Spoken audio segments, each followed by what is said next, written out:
Hello, fellow ADHDers and ADHD lovers. My name is Michael Hurd. I'm Stephanie Hurd. He thinks he's ADHD now. No, Oh. ADHD lovers. Oh. Friends of ADHD. People are friends with ADHD? Yes. Hi, my name is Michael. Hi, ADHDer. Fine. Alright, today we are talking about bargaining. We talked about denial. We talked about anger, and now we're on bargaining. And I had to make a big bargain to get Stephanie to do this today. Today is her birthday. Happy birthday, Stephanie. Happy birthday, Stephanie. Doesn't she look so pretty? Okay, so, anyway, bargaining. Bargaining kind of is a tough one for ADHD because, well, we want someone else to blame. That's our denial part of us. But it's also sort of our last hold on the control that we have. Weird, huh? Yeah. It's kind of a snapback back into the grief of all the things that went on with us. So, bargaining comes sometimes before the diagnosis. When we truly don't want to accept anything's wrong, so we try to say it's everyone else, and we try to bargain. Well, see, I wouldn't act this way if you didn't. That's one of them. I need to run away because this situation is not allowing me to be myself. There's nothing wrong with me. This is who I am. Deal with it. You should be the one that's more understanding. Right? Right. How do you think that's a bad thing? Well, I guess it's escaping responsibility as well as just finding excuses not to actually deal with it. Yeah, good enough. So we want to bargain our way out of the inevitable, which sucks. We want to regain our control. We say stuff like, man, if I could just be normal. Yeah. We went to this one ADHD conference where the doctor's like, guess what? You're not ever going to be normal. What is normal?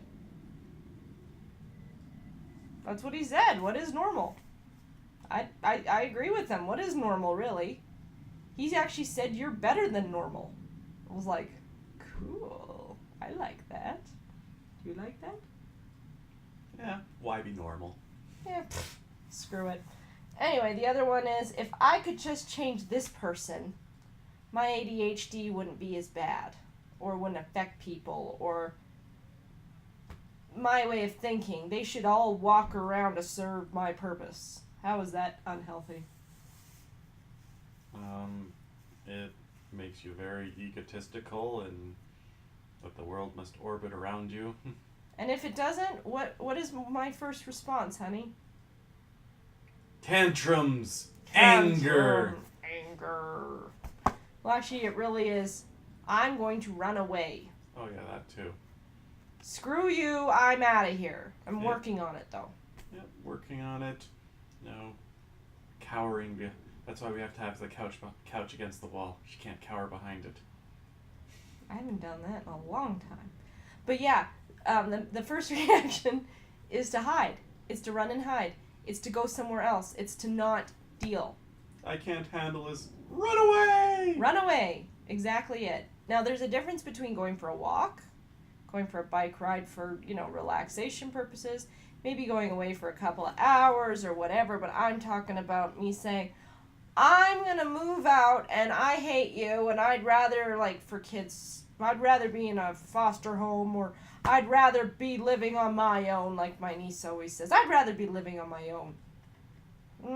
Doesn't totally help your situation. That's the challenge. No, and definitely one of the differences between running away and just taking a breather, a break. When you're running away, it's not dealing with the problems. It's not being constructive. Okay, I feel overwhelmed. I need just to take a break, get a breather, and then come back and attack this problem or figure out a way to solve the situation versus I want to run away and the problem is somehow going to stay over there and not follow me to wherever I ran away to, and life is going to be great because I ran away from the big bad problem that somehow keeps following me around. I gotta run away further. And it doesn't work that way. You can run all you want, but if every single time you stop and the people around you are reacting odd or off to you, or you're stressing them out, or you see their faces cringe, it might just be you. Yeah, like this is one thing I found when I was going through roommates and stuff like that, both when I was volunteering and at university. I get roommate after roommate or whatever, and sometimes the same problems would crop up again and again. I'm going, okay, it's definitely not them, it must be me that's bringing out these problems. So that's why it's often hard for people like us to get a diagnosis. Like, I was diagnosed when I was a little kid, but then I stopped taking the medication because my dad said, oh, there is no ADHD. Okay, then what the heck is going on with me? You know what I mean? You're normal for him. Aww. But anyway, when I was an adult and I was almost getting fired, all these things kept happening. The same things kept propping up over and over and over again. And, the boss, she wanted me to make what's it called? It's a tool. It's a time planning thing. Schedule? No, but close to it. An action plan, that's it. She wanted me to make an action plan to figure out what I was going to do with my disorganization, with my problems with my math, with my messy writing, with my lack of control or paperwork scheduling, just for my normal problems. And I tried to make an action plan, and I thought, okay, well, this part I will do in 2 months. This part I will do in 3 months. She expected a week action plan. Now imagine changing your whole ADHD self in 1 week. Is that possible? Maybe. So all I could think of, if only I could do better. If only I could organize better. If only I could do this better. I might just be able to keep my job. She didn't. Because I couldn't organize better. I couldn't do these things because I was out of control. So I kept bargaining and bargaining and bargaining. Hey, I'm going to do this better. If only this person helps me. If only this person cleans up after me. If only she just calm herself down. And it was my problem. And then it hit me. Oh no, you have ADHD. It is a real thing. And you need to get help for it. And so I tried to bargain again. That didn't work either. But my bargain was, hey, let me stay for a few months and then I'll get on my ADHD medicine. And if you don't see an improvement, blah, blah, blah. The big boss agreed only if the supervisor agreed. The supervisor didn't agree. So, I went back to being an HCA and I hated it. Butt wiper extraordinaire. Anyway, so after we get our diagnosis, we go, I have ADHD, but what's the magic cure? Find me the cure. Fix me. That's another bargain. Yep. Or they go overboard with delegation. Delegation is a wonderful power, but there's some things you do need to take personal responsibility for. Like, yes, like we've talked about in other videos, having someone along to help you clean, great. But if, say, you're at work and you have responsibilities that are your responsibilities, you can't say, oh, I can't possibly ever be expected to clean this table of my mess. Yeah, that would never go over well at my work. Alright, so, you want to do anything to be normal. That's why you bargain. You want to do anything to be like everybody else, but guess what? Too bad for you. It's a sad reality, but it's a harsh reality. You are who you are. You can get counseling to help you deal with parts of your ADHD. You can go and get a life skills coach and they will train you up to help you with parts of your ADHD. You can go to therapy to deal with the people that hurt you through your ADHD. You can sit there and meditate and do what you need to do for your ADHD, but you still will have ADHD, period. It's not going away. And if it did go away, it probably means you really didn't have it and you were just a hyper kid. That's my thinking anyway. Yeah. So that's one side of bargaining. And I haven't looked at her notes, but there's the other side where you go to the extreme with... you go push it while I talk, where you go to the extreme and say, okay, I've got ADHD, I'm not normal, but should be treated as a very, very special needs case. A god. A god. Let the world revolve around me because I have this horrible ADHD. I can't do anything because of ADHD. Bow before my ADHD.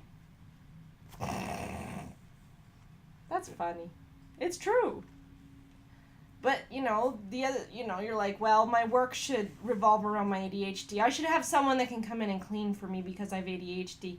Why is my work treating me bad because I can't do my paperwork properly? Why are they this? Why are they that? I have ADHD. I should have special treatment. Guess what? Real world.